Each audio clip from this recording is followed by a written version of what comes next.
I am agonizing over the immigration issue in the United States. I live in California, and I'm very fond of people from Mexico and other parts of Latin America.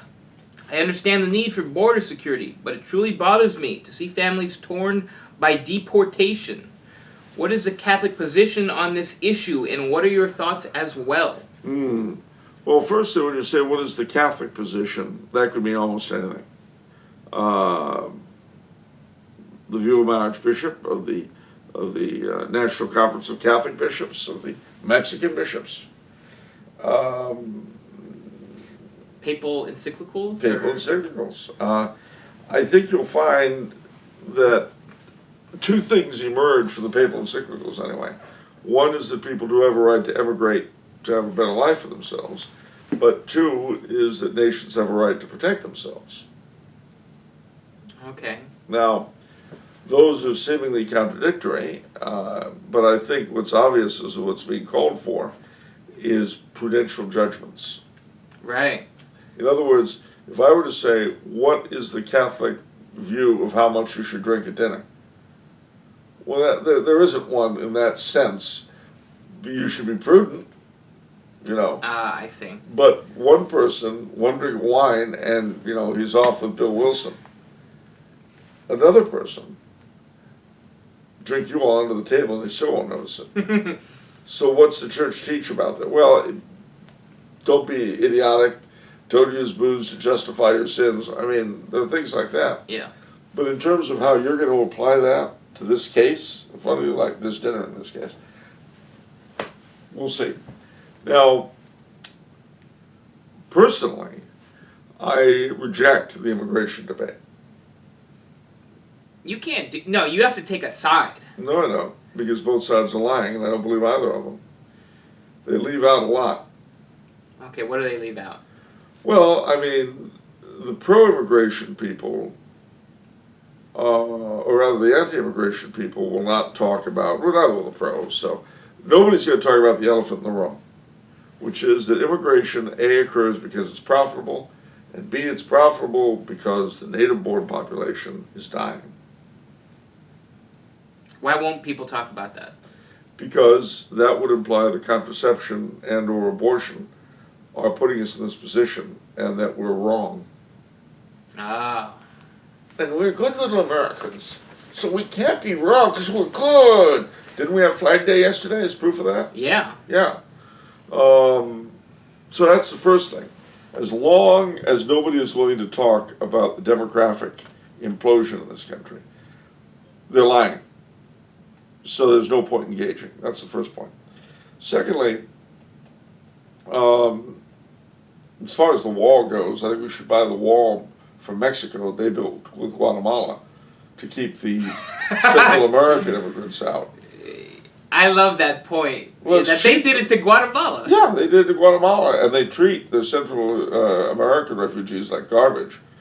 You can't own anything there.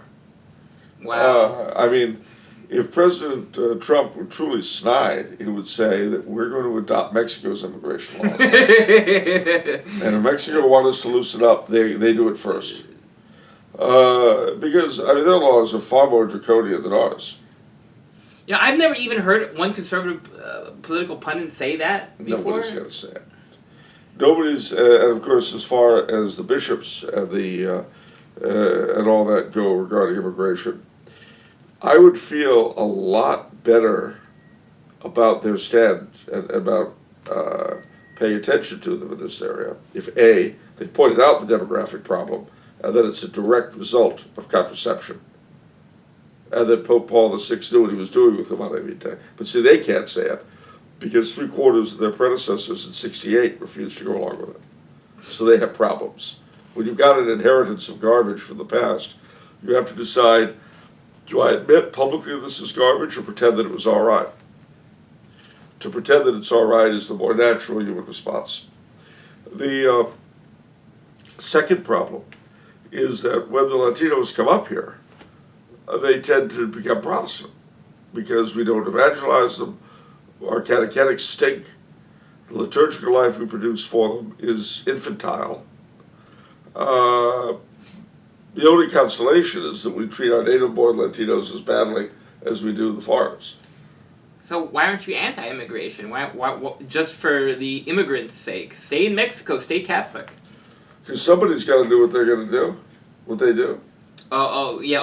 I see what you're saying. The cheap labor that the companies want to exploit by paying them dimes, where American workers would be paid a lot more, that work still has to be done, and nobody's going to come out and say that.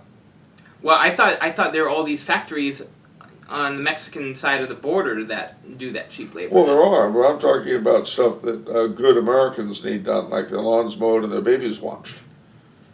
Okay. How are you going to pay a Mexican nanny $1 an hour for looking after your kid if she's not illegal and dependent upon you keeping? I mean, and remember, you live in Bel Air. You may very well be nominated by the next Democratic president to serve in their administration. We know this, incidentally, because every time there's a Democratic president, a slew of their nominees get tossed out for using illegal labor. Thought I mentioned that.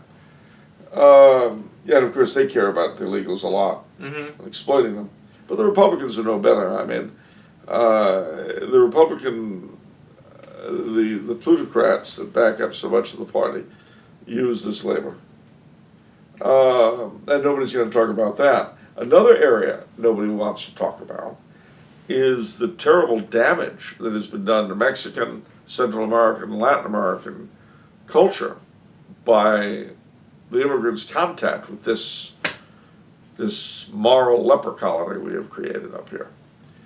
Yeah, you're talking about the telenovelas before the show. I was. When I was a teenager, the telenovelas were these, in the 70s that is, were these Victorian morality plays, you know.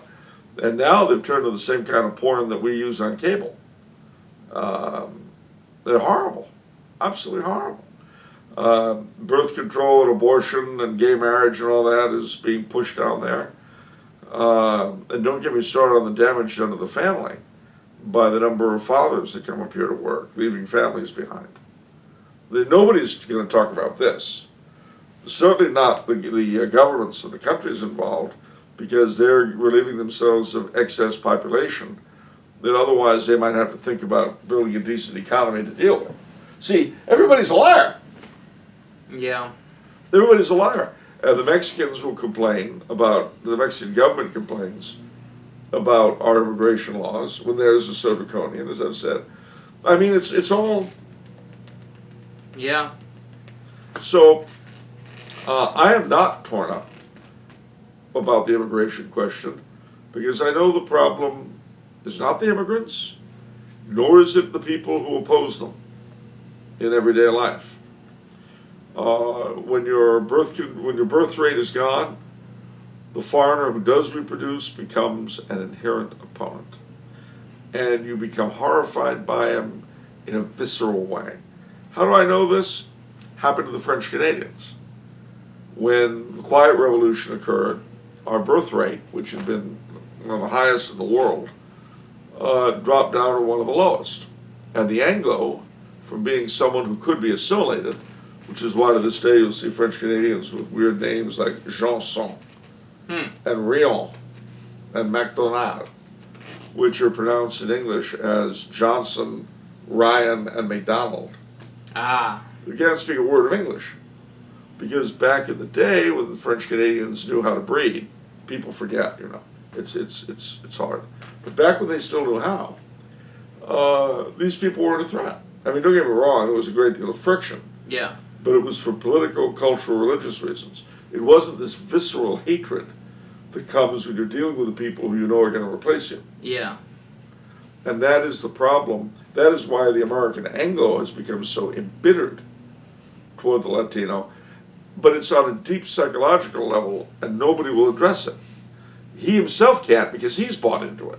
He's contracepting. So what's he going to say? I'm part of the problem. Like people are going to face themselves like that. I don't think so. So, where does this put us? I'm not going to blame the immigrants. I'm not going to blame Joe Sixpack, who's getting all riled up. I'm not going to blame them. I will blame every element of the leadership, secular and ecclesiastical on all sides, who have created this problem and who refuse to acknowledge the damage they have done. It would not be a problem, A, if Americans reproduced at a decent rate. B, if the church were catechizing her children and, well, giving them decent liturgy as well would be a real good thing. C, if the left were not after easy votes and the right were not after cheap labor. Ooh. D, if the governments of Mexico, Central America, and the rest of Latin America were decent Catholic governments with decent economic policies. But who's going to call for all of that? I don't know. Beats me. Yeah, me too. So the specific thing in the question was he doesn't know how to feel about it? Well, what is the Catholic position and what are your thoughts? Well, you got my thoughts. The Catholic position, I think I've told you, stop agonizing. It's out of our hands. We must leave it to our masters, the smart people with the endless mouths. Them. They'll take care of it the way they take care of everything. Yeah. No, you have to trust them. Of course.